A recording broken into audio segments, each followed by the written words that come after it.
दर्शकों नमस्कार। मैं एस्ट्रोलॉजर नारायण आप सभी का मेरे चैनल नारायण एस्ट्रोलॉजर पर स्वागत करता हूं। तो दर्शकों सीखने की आज कड़ी में आज आगे बढ़ते हैं। कल तक बात किया था कन्या लगन की कुंडली में मारक कारक और सब ग्रहों के बारे में, उनका एनालिसिस किया था, उनका विश्लेषण किया था, कौन कौन से ग्रह मारक है, कौन कौन से कारक है, कौन कौन से ये सब ग्रह है।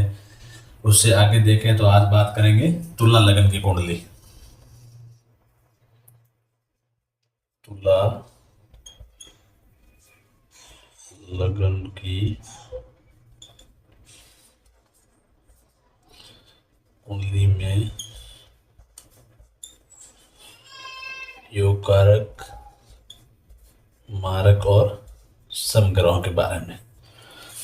इससे पहले मेष वृषभ मिथुन कर्क सिंह कन्या 6 राशियों 6 लगन की राशियों में अपन ने योग कारक मारक और सम ग्रहों की बात कर लिया था।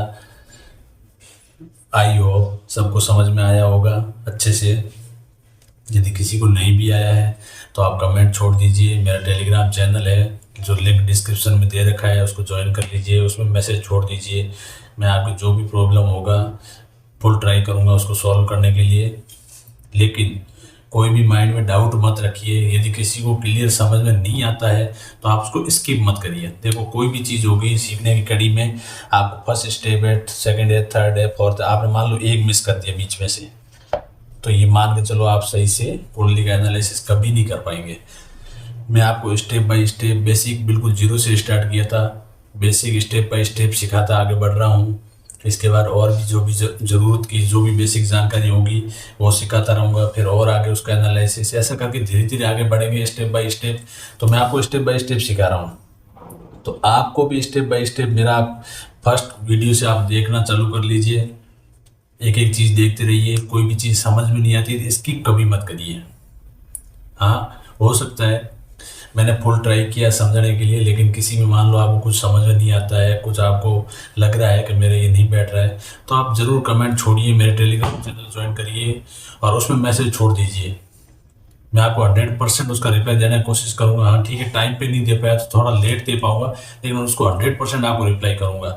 तो आप भी स्किप मत करिए कोई भी चीज़ को और कंटिन्यू स्टेप बाय स्टेप मेरे साथ बने रहिए, आगे बढ़ते रहिए। 110% आपको मैं गारंटी देता हूँ। आप किसी की भी कुंडली होगी, चाहे आपकी हो चाहे किसी औरों की हो, आप उसको बहुत बढ़िया ढंग से एनालिसिस कर पाएंगे और बढ़िया ढंग से देख पाएंगे और पता कर पाएंगे कि मेरी कुंडली में मेरे कैसे ग्रह कैसे हैं, मारक है, कारक है, सम है, उच्च है, नीच, जैसे भी अभी किसकी दशा चल रही है, किसकी अंतर दशा चल रही है, दशा अंतर दशा में क्या करना है, मारक है तो क्या करना है, कारक है तो क्या करना है, सारा चीज़ें क्लियर करेंगे।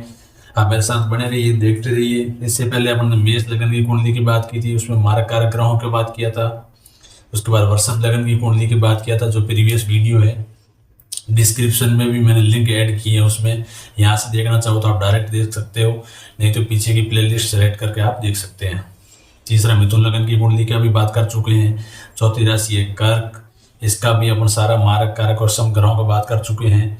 5वीं सिंह राशि के बारे में भी बात कर चुके हैं। 6ठी कन्या का भी बात कर चुके हैं। तो आज लिए 7 नंबर राशि तुला लगन की, इसमें मारक कारक और सम ग्रह। अब कैसे पता लगेगा ये 7 नंबर तुला लगन की कुंडली है? हर बार हर वीडियो में मैं बता रहा हूँ, क्योंकि किसी को भी कोई डाउट ना रहे। तो फर्स्ट हाउस में कितना लिखा रहेगा यहाँ पे 7th। 7वीं राशि कौन सी है? तुला। स्वामी कौन है? शुक्र।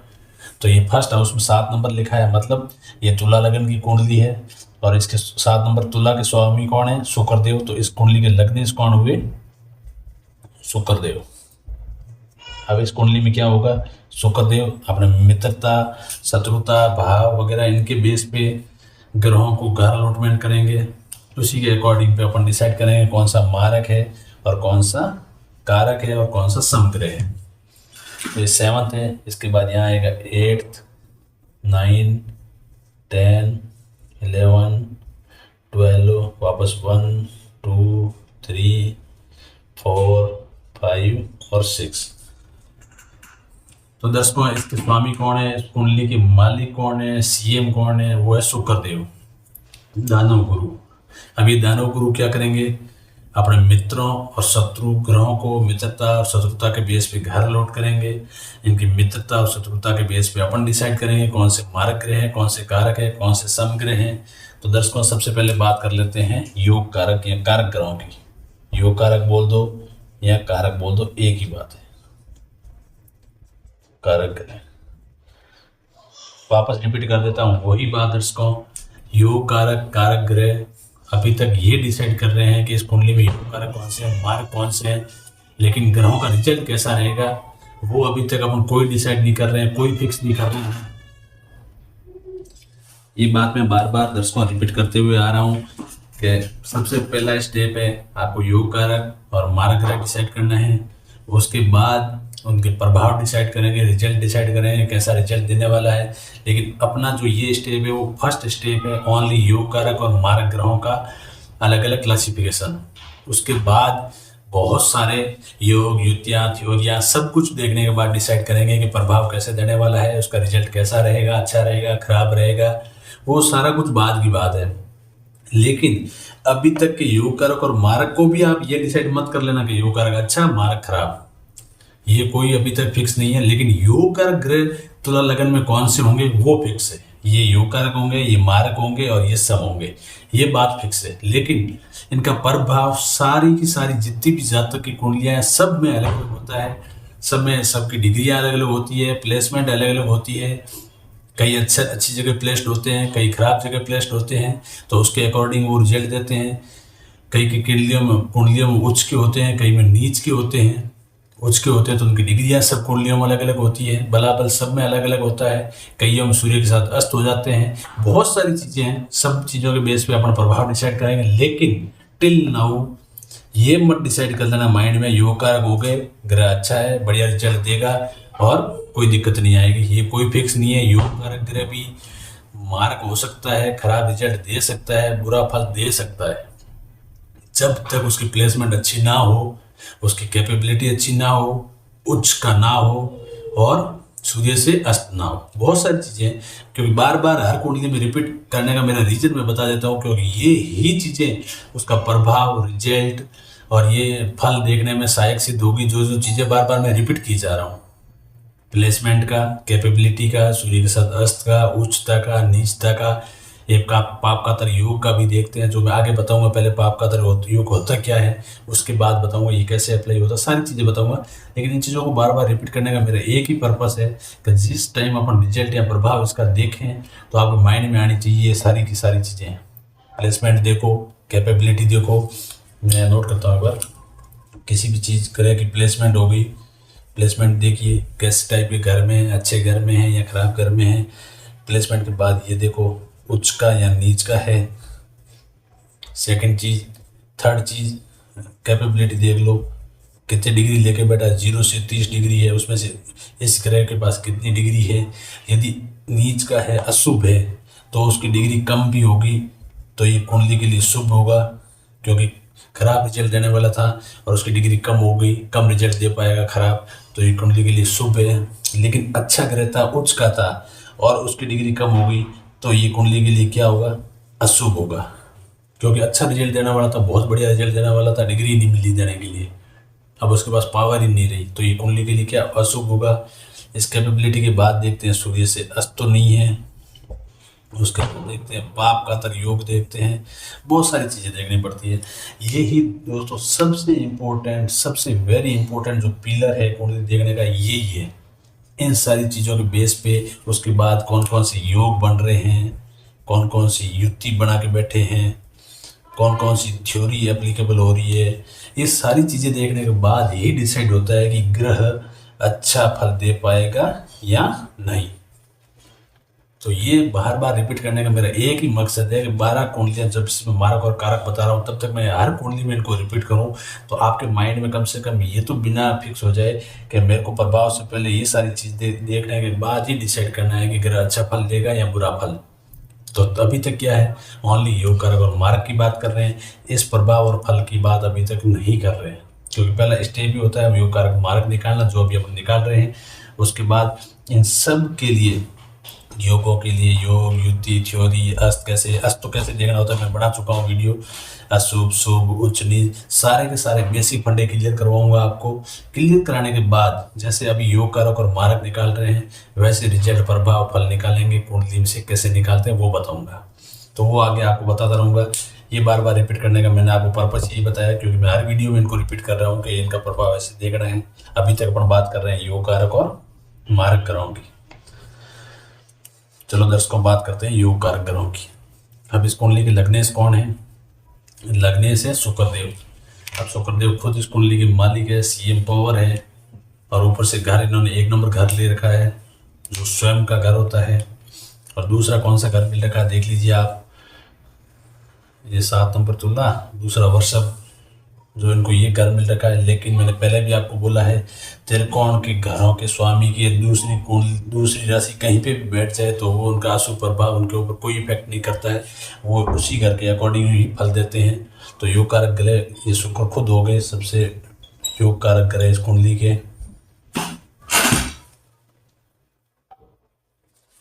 तो शुक्रदेव क्या हुए, तुला लग्न की कुंडली में खुद लग्नेश होते हुए सबसे योग कारक ग्रह होंगे शुक्रदेव। अब दूसरे बात करते हैं शुक्रदेव के मित्र ग्रह कौन से हैं। ये शुक्रदेव दानव ग्रह में आते हैं, इनके चारों आपस में मित्र है, और शुक्रदेव के बुध के साथ भी मित्रता है, और ये आपस में देव और दानव ग्रह आपस में शत्रु है।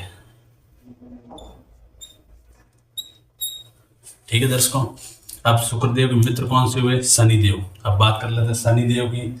शनिदेव इस कुंडली में कैसे हैं? शनिदेव के घर कौन कौन से हैं? 10th और 11th। इस कुंडली में 10th और 11th घर कैसे मिले? 10th घर देखो केंद्र का घर मिला, और 11th मिला त्रिकोण का घर। बहुत बढ़िया दोनों घर मिले हैं शनिदेव को। 10वां घर है जो चौथा घर, ये केंद्र का घर है, माता का सुख सुविधाओं का घर है। 11th हाउस देख लो, ये भी संतान का घर है, अनसर्टेन गेन का घर है। तो ये दोनों बहुत बढ़िया घर है। ये केंद्र का घर कहलाता है, ये त्रिकोण का घर कहलाता है। दोनों बढ़िया घर मिले शनिदेव को। और शनिदेव भी क्या है? लग्नेश, इस कुंडली के लग्नेश है, जो शुक्रदेव उनके साथ मित्रता भी है। तो क्या है, ये तुला लग्न की कुंडली में शनिदेव भी क्या होंगे? सबसे अति योग कारक ग्रह होंगे। ठीक है दर्शकों, आगे देखो शुक्र और शनि के मित्र कौन है? बुधदेव। अब बुधदेव का देख लो इस कुंडली में। बुधदेव की 2 राशियां हैं, 3 नंबर और 6 नंबर। 3 नंबर और 6 नंबर कहाँ कहाँ बैठी है इस कुंडली में? 3 नंबर त्रिकोण का घर मिला है, और 6 नंबर खराब घर मिला है। लेकिन त्रिकोण के घर की मान ली कि दूसरी कुंडली, दूसरी राशि कहीं पे भी बैठ गई हो, उसका अशुभ प्रभाव उनके ऊपर नहीं पड़ता। वे त्रिकोण के अकॉर्डिंग फल देते हैं। दूसरी राशि चाहे मूल त्रिकोण राशि हो चाहे साधारण राशि हो, लेकिन एक त्रिकोण में है, दूसरी कहीं पे भी बैठ जाओ कोई फर्क नहीं पड़ता, वो त्रिकोण के अकॉर्डिंग काम करेंगे, त्रिकोण के अकॉर्डिंग फल देंगे। तो ये त्रिकोण के घर में बैठे हैं, बहुत बढ़िया घर मिला हुआ है। और ऊपर से क्या है, लग्नेश शुक्र के अति मित्र भी है। तो बुधदेव भी क्या होंगे इस कुंडली में? अति योग कारक ग्रह होंगे तुला लगन की कुंडली में। और तो कोई शुक्रदेव के मित्र नहीं है। तो इसमें टोटल कितने ग्रह होंगे? 3 ग्रह हुए योग कारक ग्रह। एक बार रिपीट कर लो, शुक्रदेव खुद लग्नेश है, कुंडली के सीएम है, सब लग्नेश है, मालिक है इस कुंडली के एक तरीके से। तो सबसे अति योग कारक ग्रह हुए, क्योंकि फर्स्ट हाउस में बैठे हैं। फर्स्ट हाउस केंद्र का घर है, त्रिकोण का घर है। दूसरे इनके मित्र है शनिदेव। शनिदेव को बहुत बढ़िया घर मिले हुए हैं। शनिदेव की 10वीं और 11वीं राशि है। चौथा और 5वां घर मिला है, बहुत बढ़िया घर मिला है। और ऊपर से क्या है, लग्नेश शुक्रदेव के साथ इनकी मित्रता है। तो शनिदेव भी इस कुंडली तुला लगन की कुंडली में क्या होंगे? अति योग कारक ग्रह होंगे, योग कारक ग्रह होंगे। तीसरे शुक्रदेव के मित्र है बुधदेव। बुधदेव की राशि है 3 और 6। ये रही 3 और ये 6। एक को मिला है 9वां घर, एक को मिला है 12वां घर। 9वां घर त्रिकोण का घर मिला है, बहुत बढ़िया घर मिला है। दूसरा घर कोई सा भी मिलो, लेकिन एक घर त्रिकोण का मिल गया है तो दूसरे घर का अशुभ प्रभाव इनके ऊपर नहीं पड़ने वाला है। ये अपने त्रिकोण के अकॉर्डिंग फल देंगे। तो इनका त्रिकोण का घर हो गया। और ऊपर से लग्नेश शुक्र के क्या है, अति मित्र है। तो तुला लग्न की कुंडली में बुधदेव भी क्या होंगे? योग कारक ग्रह होंगे। अब इसमें टोटल हो गए 3 योग कारक। अब बात करते हैं मार्ग ग्रहों के बारे में।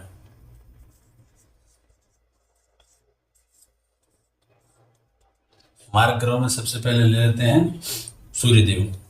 देवों के देव सूर्यदेव, देवों में 1 नंबर पे। अब सूर्यदेव है, ऑलरेडी शुक्र के क्या है? शत्रु है। ऊपर से सूर्यदेव की राशि कौन सी, 5 नंबर राशि है। 5 नंबर को कौन सा घर मिला है, 11th हाउस। घर तो ठीक मिला है, लेकिन ये क्या है, लग्नेश के शत्रु है। 7 नंबर ये लग्नेश कौन है, शुक्रदेव है। शुक्रदेव की देव सूर्यदेव है, वो शत्रु ग्रहों में आते हैं। ऊपर से इनको नॉर्मल घर मिला है, लेकिन इनका ये शत्रुता होने की वजह से ये किस में आएंगे, मारकों में। सूर्यदेव तुला लगन की कुंडली में हमेशा मारक होंगे।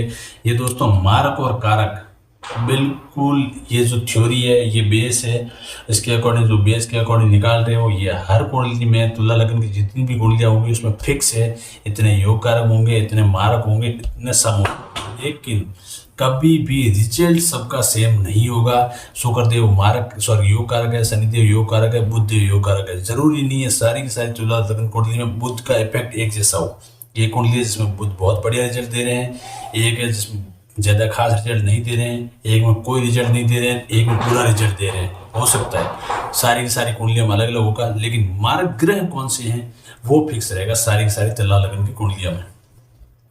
चलो दर्शकों आगे बात करते हैं चंद्रमा की। चंद्रमा है वो शुक्रदेव के शत्रु का है, इनके आपस में कोई मित्रता नहीं है, शत्रुता है। चंद्रदेव को घर कौन सा मिला है, इनकी चौथी राशि है चंद्रदेव। चौथी राशि को घर कौन सा मिला है, घर बहुत बढ़िया घर मिला है, केंद्र का घर मिला है, कर्मों का घर मिला है, प्रोफेशन का घर मिला है, लाइफ स्टाइल का घर मिला है।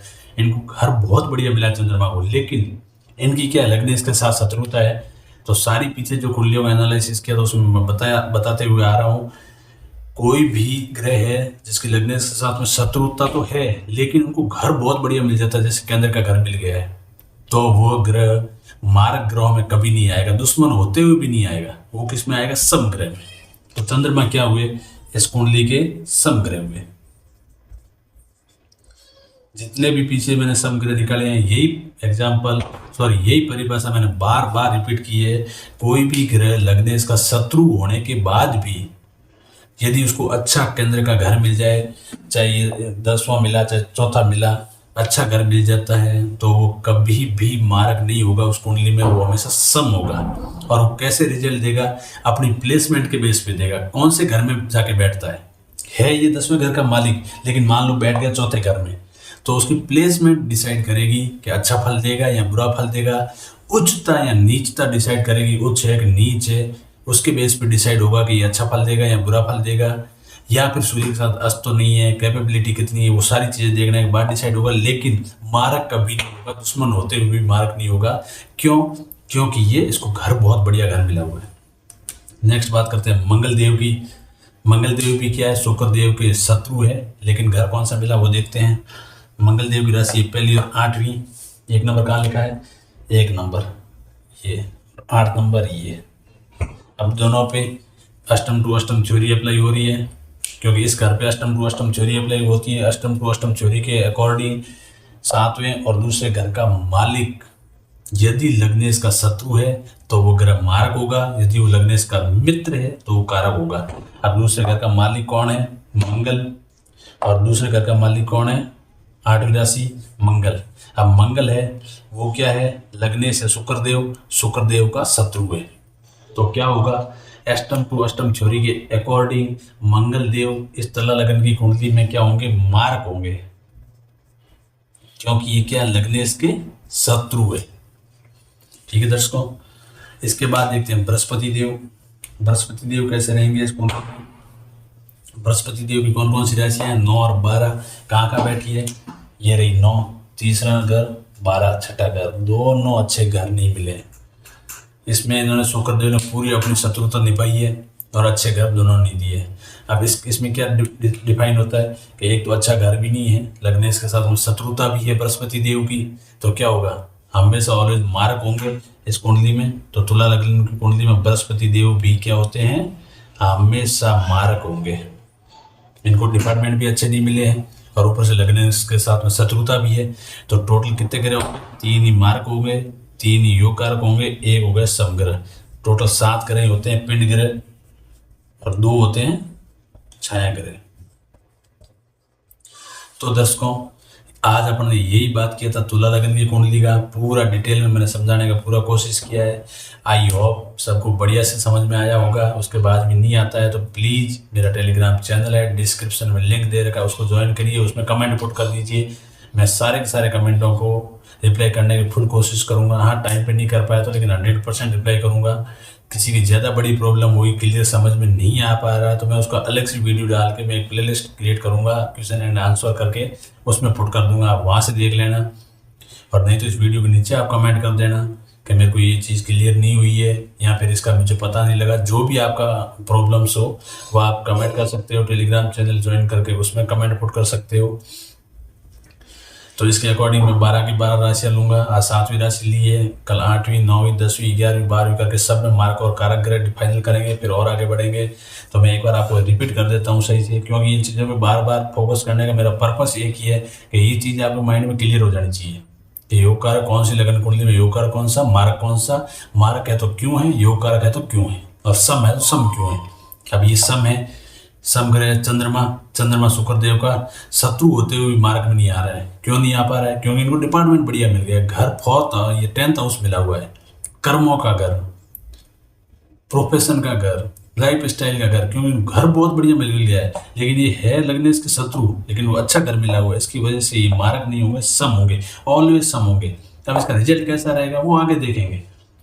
अभी तक अपन बात कर रहे हैं योग कारक मार्ग की। एक बार मैं रिपीट करता हूँ, शुक्र देव है, इस कुंडली के लग्नेश है, कुंडली के स्वामी है, कुंडली के मालिक है, इसके ये फर्स्ट हाउस में खुद विराजमान है। तो ये क्या होंगे, सॉरी, फर्स्ट हाउस के मालिक है, इसकी वजह से ये सबसे बड़े योग कारक ग्रह हैं तुला लगन की कुंडली में। और शुक्र देव के जो मित्र है शनिदेव, शनिदेव को भी इसमें बहुत बढ़िया घर मिला हुआ है, 10 और 11, चौथा और 5वां घर मिला हुआ है, बहुत बढ़िया घर मिला हुआ है। ऊपर से लगने इसके साथ में मित्रता है, तो ये इस कुंडली में योग कारक ग्रह बने तुला लगन की कुंडली में।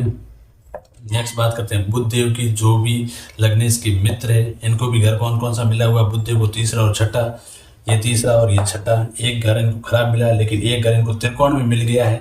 उसकी वजह से उनके छठे, जो ये 12वां घर इनको मिला है छठी राशि को, उसका कोई इनके ऊपर अशुभ इफेक्ट नहीं होने वाला है। एक घर त्रिकोण का मिल गया है, इसकी वजह से ये कुंडली में क्या होंगे, योग कारक ग्रह बन गए हैं, बहुत बढ़िया रिजल्ट देने वाले बन गए, सॉरी ये योग कारक बन गए, बहुत बढ़िया रिजल्ट तो आगे डिसाइड करेंगे। तो इस गति की तुला लगन की कुंडली में योग कारक ग्रह कौन से हो गए, शुक्रदेव, शनिदेव और बुधदेव, ये 3 ग्रह हैं जो योग कारक है तुला लगन की कुंडली में। बात करते हैं मारक की। अब सूर्यदेव शुक्रदेव के शत्रु है, ऊपर से सूर्यदेव को कौन सी है, 11वां घर मिला है, ज़्यादा अच्छा घर भी नहीं है, नॉर्मली बोल सकते हैं लाभ का घर है, लेकिन उसके साथ में छोटी छोटी बीमारियों का भी घर है। घर को एवरेज घर भी मान सकते हैं, लेकिन ये क्या है, लग्नेश के साथ में शत्रुता है इनकी, लग्नेश के शत्रु है, उसकी वजह से ये क्या होंगे, मारक होंगे। दूसरे मंगल देव है, इनकी भी लग्नेश के साथ में शत्रुता है। उस चार्ट के अकॉर्डिंग आप देख सकते हैं। चार्ट यदि आपको क्लियर डिटेल में देखना है तो मेरा इसका एक वीडियो है, मित्र और शत्रु ग्रह, देव और दानव ग्रह, क्रू और सौम्य ग्रह, ऐसा करके हैं, उसको आप वीडियो को देखिए, उसमें डिटेल से बताया हुआ है कैसे मित्रता है, कैसे शत्रुता है। तो मंगल देव लग्नेश शुक्र देव के शत्रु है, ऊपर से मंगल देव को घर कौन सा मिला, पहली और 8वीं, 1 नंबर और 8 नंबर, इनके ऊपर अष्टम टू अष्टम छड़ी यदि एप्लीकेबल करते हैं तो इनके जो मालिक है वो लग्नेश के शत्रु है। तो इसकी वजह से ये इस कुंडली में क्या होंगे, मारक होंगे। तीसरे ग्रह रहेंगे बृहस्पति देव, बृहस्पति देव भी क्या है, लग्नेश के शत्रु है। उस चार्ट के अकॉर्डिंग शत्रु होने के बाद भी इनको घर कौन कौन सा मिला है, 9 और 12, 9 और 12 दोनों अच्छे घर नहीं मिले हैं। और ऊपर से क्या है, लग्नेश के शत्रु भी है, तो इसकी वजह से बृहस्पति देव भी इस कुंडली में क्या होंगे, मारक ग्रह होंगे। तो 3 योग कारक हो गए, 3 मारक हो गए। अब चंद्रमा है, चंद्रमा है वो शुक्रदेव जो अब लग्नेश है इनके शत्रु है, लेकिन इनको घर मिला है 10वां कर्मों का घर। इसकी वजह से ये समग्रह होंगे, इनके डिपार्टमेंट बहुत बढ़िया डिपार्टमेंट है, लेकिन ये शत्रु है, इसकी वजह से ये सम होंगे, ये मारक नहीं होंगे और कारक भी नहीं होंगे, सम होंगे। अपनी प्लेसमेंट, अपनी उच्चता, नीचता, कैपेबिलिटी, सारी चीज़ें देखने के बाद डिसाइड करेंगे चंद्रमा है वो कैसे फल दे पाएंगे, जब तक वो अच्छा फल देंगे, बुरा फल देंगे। लेकिन ये इस कुंडली में समग्रह होंगे। इसके अकॉर्डिंग ये दोस्तों आज बात किया था, 3 योग कारक, 3 मारक और 1 समग्रह। दर्शकों, आप मेरे इस चैनल पे नए हो तो प्लीज़ मेरे चैनल को सब्सक्राइब करिएगा, वीडियो आप देखिएगा, अच्छा लगे तो लाइक ज़रूर करिएगा। मेरा फुल कोशिश रहेगा कुंडली की एक एक चीज़ क्लियर करने का, बेसिक एनालिसिस सारी चीज़ें मैं क्लियर करूँगा। 100% गारंटी देता हूँ। आप चाहे किसी की भी कुंडली हो, आप कुंडली देखना सीख जाएंगे। सारी की सारी जितनी मैं एक सीरीज बना रहा हूँ ये कोर्स की, आप देखिए, फ्री कोर्स है। साथ साथ में सीखते रहिए, साथ साथ में अपनी कुंडली लेके बैठिए, मेरी कौन सी कुंडली है उसके अकॉर्डिंग आप उसमें भी डिसाइड करते रहिए, मेरा मार्ग कौन सा हुआ, मेरा योग कारक कौन सा हुआ, मेरे समग्रह कौन से हुए, वो भी आप साथ में लेके बैठिए, डिसाइड करते रहिए। बेसिक जितनी जानकारी है उनको आप अभी एक बार वीडियो के साथ में देखते हो, दोबारा रिपीट भी करते रहिए सुबह शाम, तो वो भी क्या है ना सही से आपकी क्लियर सटीक हो जाएगी। तो आप किसी भी कुंडली का एनालिसिस करेंगे तो आपको कहीं पे भी कोई प्रॉब्लम नहीं आएगी, आप आगे बिल्कुल सटीक कर पाएंगे। नहीं तो आपको बेसिक जानकारी सारी की सारी आपको देखनी पड़ेगी। उसके लिए आप पहले कॉपी पेन लेके बैठिए, नोटबुक में नोट करते रहिए, उसके बाद याद करते रहिए। बेसिक जानकारी एटलीस्ट ऐसा रखो कि आपको अमूल्य पे याद होनी चाहिए, तो आप कोई भी कुंडली का एनालिसिस करोगे बढ़िया ढंग से कर पाओगे। और ऊपर से सारी बेसिक जानकारी जितनी भी होगी ये सारी, अब जैसे योग कारक मार्क है, इससे पहले जितनी भी बेसिक जानकारियाँ हुई है उसी को ही मैं इस कुंडली में अप्लाई कर रहा हूँ। तो इसके बाद में प्रभाव रिजल्ट निकालेंगे, उससे पहले जो बेसिक जानकारियाँ होंगी वो आपको जानकारी दूंगा। उसके बाद अपन प्रभाव निकालेंगे, कैसे प्लेसमेंट के बेस पे निकाल रहे हैं, कैसे सूर्य से अस्त देखना है और कैसी कैपेबिलिटी है, सारी कुछ चीज़ें एक एक चीज़ एनालिसिस करते रहेंगे, एक एक चीज़ लेकर चलेंगे। आप ये भी कर रही है, साथ में बने रहिए, और जितना मैं बता रहा हूँ उतना आप एक बार कॉपी में नोट जरूर करिए और याद करने की कोशिश करिए। और ये योग कारक मार्क है वो इन बेसिक चीज़ों पे अपना आप निकलेगा, आप बेसिक जानकारी याद कर लीजिए। चलो दर्शकों, अब मिलेंगे अगले वीडियो में, तब तक बने रहिए साथ में।